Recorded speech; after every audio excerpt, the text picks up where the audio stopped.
thought Liverpool were declining, didn't you? You felt that Klopp's era had ended and that fantastic Liverpool side we got to enjoy over the last 5 years was no more. Well, the majority of football fans thought that too. After all, Liverpool had a catastrophic 2022-2023 campaign in which they won no trophies and missed out on Champions League qualification. They conceded 47 goals, the most they ever conceded since the 2015-16 season, when they finished 8th. After 5 years of relentless front foot football, it looked like the Reds could no longer cope with the intensity of the Premier League. But wait a second, what if we told you all of those assumptions were wrong? In fact, Jurgen Klopp started to reshape his Liverpool squad and his tactics even before the end of last season. So, if you want to learn about Liverpool's drop-off in the previous campaign, and how Jurgen Klopp has turned things around, and why the Reds are so good this season, and potential title contenders, then hit that like button, subscribe to the channel for daily football content, and make sure you watch this video right until the end. FA Cup and EFL Cup winners, Champions League finalists, and 92 points in the Premier League to finish second, just 1 point behind the eventual champions Manchester City. That was how Liverpool finished the 2021-2022 campaign. The Reds obliterated their opponents, thrashing Manchester United 9-0 in both home and away league games. They also topped the Champions League group of death with 6 wins out of 6 against AC Milan, Atletico Madrid, and FC Porto. It was a fantastic campaign despite the heartbreak of losing the Champions League final against Real Madrid and missing out on the league title after City won their final game. So it looked like a few additions here, and that would be enough for the Reds to keep competing on all fronts. Darwin Núñez was brought in from Benfica for €80 million,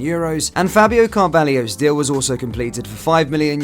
Liverpool also brought in Calvin Ramsey from Aberdeen, and then Arthur Melo on loan from Juventus while promoting the promising academy product, Stefan Bajcetic. Meanwhile, the club also sold the likes of Sadio Mane, Nico Williams, Minamino, and Marco Gruch. Yes, it looked like Mane's departure would affect Jurgen Klopp's playing style. The Senegalese played a crucial part in the Reds' attack with Bobby Firmino and Mohamed Salah. However, this theory didn't stand long as Liverpool managed to beat Manchester City 3-1 in the 2022 Community Shield, with newcomer Darwin Núñez scoring his first goal on his debut. Everything looked in place, and the Reds seemed ready to go again in the 2022-2023 campaign. Unfortunately, that was not the case. Liverpool won none of their opening 3 Premier League games. They drew 2-2 with newly promoted Fulham, drew 1-1 at home against Crystal Palace with Darwin Núñez receiving a red card, and then lost away against Manchester United. The Reds looked out of sync and shape, with the back 4 failing to keep clean sheets. However, Liverpool managed to bounce back at home against Bournemouth, recording their biggest win in the Premier League era with a 9-0 victory. However, after a win against Newcastle and a draw with Everton in the Merseyside derby, Liverpool were utterly outclassed by Napoli in the Champions League, losing 4-1 in Naples. The results were simply inconsistent. Liverpool would draw at home against Brighton, lose 3-2 to Arsenal, thrash Rangers 7-1 in the Champions League, beat City and West Ham in the league, but then lose to Nottingham Forest. They were also eliminated from the EFL Cup 4th round by the Citizens. It was a complete roller coaster for Liverpool supporters. However, things really went downhill at the beginning of the 2023 calendar year. 3-1 loss to Brentford, 3-0 loss to Brighton, 0-0 with a struggling Chelsea, and 3-0 to Wolverhampton, while crashing out of the FA Cup 4th round against Brighton thanks to Mitoma's last-minute goal. To make matters worse, Liverpool were humiliated 5-2 by Real Madrid at home in the Champions League round of 16. The Reds picked themselves up with a historic 7-0 win against Manchester United at Anfield, only to lose against Bournemouth, Real Madrid, and then Manchester City in the following 3 games. This run of form can summarise Liverpool's 2022-2023 campaign. Jordan Henderson, Fabinho, Milner, Thiago, and Naby Keita drastically dropped physically. Liverpool's midfield was overrun by nearly every opponent they faced, with Trent Alexander-Arnold and Van Dijk struggling to pick up their form. It was almost impossible for Alisson to keep clean sheets despite his very impressive performances. Harvey Elliott, Curtis Jones, Oxlade-Chamberlain, and Fabio Carvalho also failed to provide the needed qualities to replace the aging Liverpool midfield. Arthur Melo, who came on loan from Juventus, featured for just 13 minutes, and only Stefan Bajcetic showed some promise when he was introduced to the first 11. The pressing structure was out of shape, the midfield was lost, and the defensive line was exposed in every transition, putting the likes of Alexander-Arnold under much scrutiny. However, this wasn't the first time Klopp faced issues during his Liverpool tenure. During the 2020-2021 season, the German had to adapt to life without Van Dijk, who sustained a season-ending injury caused by Jordan Pickford. Still, after everyone wrote Liverpool off, Klopp finished the season in 3rd after going on an 8-game unbeaten unbeaten streak. Well, the German nearly did something similar. Liverpool went 11 games without any loss and won 7 consecutive games in the last stages of the Premier League campaign. The return of injured Diogo Jota and the addition of Cody Gakpo helped the Reds be more clinical in front of goal. However, the main turning point of the season was when Klopp decided to invert Trent Alexander-Arnold to midfield to get more on the ball, with Konate providing the 1v1 cover in wide areas. Unfortunately, the Reds' efforts ended in vain as they finished 5th, 4 points off a Champions League qualifying spot. And this brings us to the current season. Klopp obviously knew the significant issues in his squad, so he decided to completely overhaul his midfield. Fabinho and Henderson were all sold, Keita, Milner, Oxlade-Chamberlain all left as a free agent, and Fabio Carvalho joined RB Leipzig on loan. In order to replace all of these players, Liverpool splashed around 170 million euros to bring in Dominic Szoboszlai, Alexis McAllister, Wataru Endo, and Ryan Gravenberch. It is also worth noting that the Reds were keen on getting Moises Caicedo and Romeo Lavia, however both players decided to join Chelsea instead. Liverpool started the campaign with a 1-1 draw against Chelsea at Stamford Bridge. Still, their midfield issues seemed to persist as they struggled to keep possession of the ball, which resulted in them being too direct during the game. However, things got better for the Reds. Despite going 1-0 down early on against Bournemouth at home, they still managed to turn the game around thanks to goals from Luis Diaz, Mo Salah, and Diogo Jota, which earned them 3 points even after having Alexis McAllister sent off during the game. Liverpool performed another magnificent comeback against Newcastle away in the following match day after going 1-0 down in the first half with Van Dijk receiving a red card. The Reds still won the game thanks to a clinical brace from Darwin Núñez, who came on as a substitute. In the third game of the campaign, Liverpool absolutely battered Unai Emery's Aston Villa with a 3-0 win thanks to goals from Szoboszlai, Cash in his own net, and Mohamed Salah. Jurgen Klopp's men kept the tradition of returning from behind in the fourth league game against Wolverhampton away. The home side took the lead in the first half and were much better than Liverpool. However, with Klopp introducing Diaz in place of McAllister in the second half, the Reds started to put pressure and ended up winning 3-1 with Gakpo, Robertson, and Wolves' Bono scoring the goals. 13 points in 5 games with 12 goals scored and just 4 conceded highlights how much Liverpool have improved compared to last season. So let us take a look how Klopp has managed to bring Liverpool back. The German started the season with his usual 4-3-3 setup, with Alisson in goal, Robertson, Van Dijk, Konate and Arnold in the back 4, McAllister as the lone 6, with Gakpo as a left-sided midfielder and Szoboszlai as a right-sided midfielder. Diaz, Jota and Salah formed the front line, with Darwin Núñez mainly coming off of the bench as he has only started the Villa game. The Gakpo midfield experiment didn't go as planned, so Klopp decided to reintroduce Curtis Jones to the starting 11 while Gakpo in his natural position. The change helped Liverpool gain more control of the midfield as Jones could do the Gini Wijnaldum role. He can withstand pressure and progress the ball up the field. However, his most valuable trait and also the most unnoticeable is his out of possession work rate, which helps Liverpool's fullbacks push forward. Klopp also kept inverting Trent to get him more involved in the build-up phase, with Núñez, Salah and Jota making explosive in-behind runs. The English right-back can set through on goal due to his exceptional passing qualities. However, inverting Trent would leave acres of space for opponents to target. Well, with Konate, Gomez and Matip fit to play, Liverpool has the required athleticism to cover wide areas left by Trent, which resulted in them improving defensively. Dominic Szoboszlai has also been a midfield monster so far. Not only did he provide the needed creativity and accurate shots in the final third, but he has also covered the most distance so far with 57.7 kilometers, while also recording the fastest top speed with 36.76 kilometers per hour. That is what you call an upgrade on the departing Jordan Henderson. And let us not forget the Egyptian king, Mo Salah, with Szoboszlai and McAllister providing the breath of fresh air in the midfield and making consistent runs into the half spaces, and with Robertson crashing the box with the likes of Núñez, Gakpo and Jota, Mo has become a creative monster, providing 4 assists and scoring 2 goals in his first 5 games. Liverpool has massively improved both in performances and results compared to last season. The midfield issues are looking to be solved, with Wataru Endo and Ryan Gravenberch in the squad and depth better than ever. So it wouldn't be a surprise to see Liverpool compete with Manchester City and Arsenal for the Premier League title this season. Do you think that Jurgen Klopp has fully turned the situation around, or is it just a temporary purple patch before other issues start to emerge? Share your thoughts in the comment section below. Remember to hit that like button and subscribe to the channel for daily football content. Thank you guys, and I'll see you next time. Take care. Peace.